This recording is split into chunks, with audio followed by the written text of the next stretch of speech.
მოკლედ პუტინი იახლა ბატონ ტრამპს ალიასკაზე. ანეკდოტივით იწყება, ხო?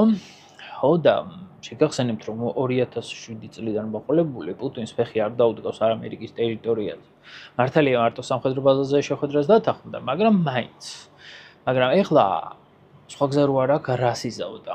შესაბამისად ღრუტუნებს იმის იმედი რო აქვთ, რომ ეხლა ტრამპი ადგება და გადაუფორმებს პუტინს უკრაინას.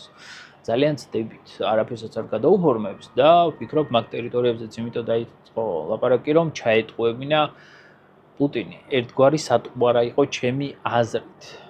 უფრო იმაში უნდა დარწმუნდეს, რასაც ალბათ ბევრი პარტნიორი ოგნება, რომ პუტინთან მოლაპარაკებას, შეთანხმებას და ასე შემდეგ აზრი არ აქვს.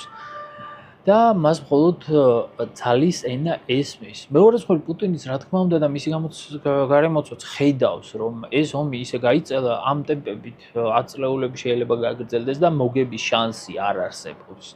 არაფერი აქვს ისეთი, რითაც შეძლებს ომის ცვლილობის გარდატეხვას და შესაბამისად შეიძლება დასასრულს ვერც მოესწროს და სხვას არავის არაფერი შეაჭირდება ეს ომი. უკრაინა მეორე მხრივ უფრო და მეტ დახმარებას იღებს დასავლეთიდან და პუტინი შეეცდება მაქსიმალურად სახე არ დაკარგოს და რაღაც გამოგლიჯოს ამ სიტუაციას, რომ მოგებად ჩაითვალოს. თავისი ეგო დაიკმაყოფილოს და მორჩა.